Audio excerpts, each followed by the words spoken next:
ওই গোড়ার সংকটটাকে আমাদের রাজনীতির মূলধারা কখনোই স্বীকার করেননি। অন্ততপক্ষে 90-এর বড় গণ আন্দোলনের স্বীকৃতি হয়নি, এমনকি 2018 সালের নির্বাচন পর্যন্ত এই স্বীকৃতি আসেনি। এই স্বীকৃতি জাতীয়ভাবে আজকে যারা এখানে বসে আছেন, বিশেষ করে রাজনৈতিক দিক থেকে বলবো, এসছে 18 সালের নির্বাচনের পরে। যখন বাংলাদেশে 14 এবং 18 সালের নির্বাচন করা যায়, 11 সালে পঞ্চদশ সংশোধনীর মধ্য দিয়ে সংবিধান যেটা জনগণের অভিপ্রায়, সেই অভিপ্রায় বদলে ফেলা যায়, অর্থাৎ জনগণের অভিপ্রায়ের ঊর্ধ্বে সংবিধানের একটা অংশ কতিপয় মানুষ তাদের যে স্বার্থ অথবা আকাঙ্ক্ষা সেটাকে স্থাপন করা হয়। সেটারও উপলব্ধি 11 সালেও ঘটেনি, কিন্তু 11 সাল 14 সালে 18 সালে পরিণত যখন হয়েছে, তখন সেই জায়গাটা রাজনৈতিক দিক থেকে এসেছিল যে বাংলাদেশে একটা ফ্যাসিস্ট বন্দোবস্ত কায়েম হয়েছে।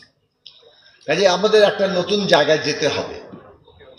বন্দোবস্ত শব্দ ব্যবহার করা হোক বা না হোক, একটা গণতান্ত্রিক রাজনৈতিক ব্যবস্থা যে এই দেশে প্রতিষ্ঠা করা ছাড়া আর একটি নির্বাচন সম্ভব না, বাংলাদেশ কোনোভাবেই আর এগোতে পারবে না, সেটা মোটামুটিভাবে রাজনৈতিক অঙ্গনে, বিশেষত বিরোধী রাজনৈতিক অঙ্গনে প্রতিষ্ঠিত হয়েছিল। যে কারণে রাষ্ট্র ব্যবস্থার গণতান্ত্রিক রূপান্তর কিংবা সংস্কার কিংবা মেরামত, বিভিন্ন ভাষায় রাজনৈতিক দলগুলো এই জায়গায় এসেছিল যে বাংলাদেশটাকে রাষ্ট্র ব্যবস্থাগতভাবে বদলাতে হবে। কেবল সরকার পরিবর্তন বাংলাদেশকে আর কোনো সমাধান এনে দেবে না। এখন একটা রাজনৈতিক বন্দোবস্ত প্রতিষ্ঠা করতে হবে। এইটা আমাদের ছাত্র, শ্রমিক, জনতা যে অভ্যুত্থান তৈরি করেছে তার ভাষা হিসেবে সামনে এসছে। এমনকি অন্তর্বর্তী সরকারও গ্রহণ করেছেন যে বাংলাদেশে একটা নতুন রাজনৈতিক বন্দোবস্ত তৈরি করতে হবে। কি সেই বন্দোবস্ত, সেটা অত্যন্ত পরিষ্কারভাবে আমাদের সামনে আসা দরকার। আমরা জাতীয়ভাবে এবং নিশ্চয়ই আন্তর্জাতিক পরিপ্রেক্ষিতে একটা সন্ধিক্ষণে দাঁড়িয়ে আছি। নতুন রাজনৈতিক বন্দোবস্ত মানে একটা গণতান্ত্রিক রাজনৈতিক বন্দোবস্ত, এইটা বাংলাদেশে স্পষ্ট করে উচ্চারণ করা দরকার।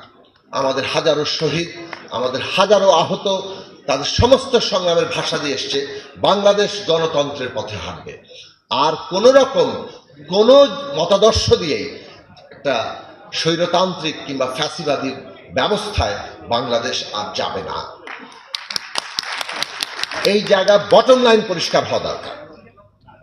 দ্বিতীয় বিষয় হচ্ছে, আমরা যখনই একটা বন্দোবস্তের কথা বলছি, আসলে মূলত হচ্ছে ক্ষমতাটা কিভাবে চলবে, ক্ষমতার বন্দোবস্ত কি, এইটাই বাংলাদেশের প্রধান রাজনৈতিক বিষয়। বাংলাদেশে কত বড় জায়গায় যেতে পারে সেই কথা আমাদের দেশে এমনকি ফ্যাসিস্টরাও বলেছে।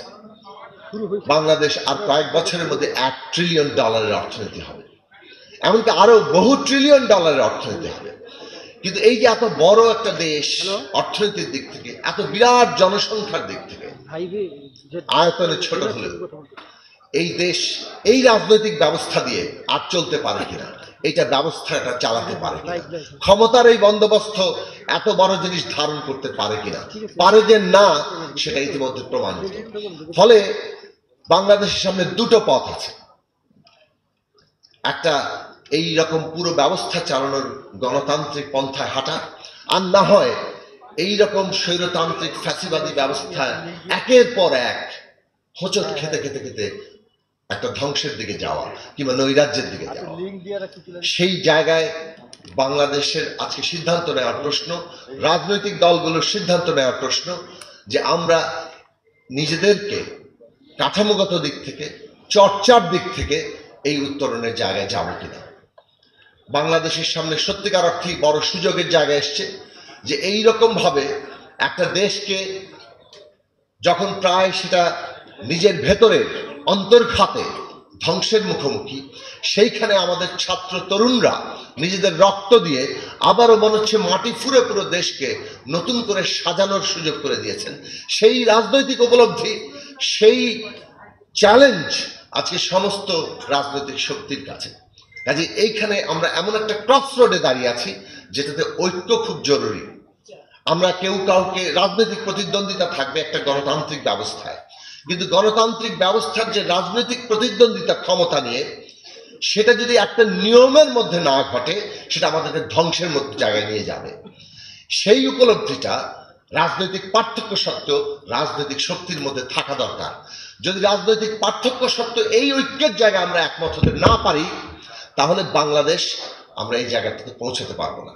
ফলে ঐক্যের জায়গা হচ্ছে এই নয় যে সবগুলো দল এক হয়ে যাবে, তাদের মতাদর্শ বদলে ফেলবে, কিংবা তাদের রাজনৈতিক যে কর্মসূচি তারও সব একাকার করে ফেলবে।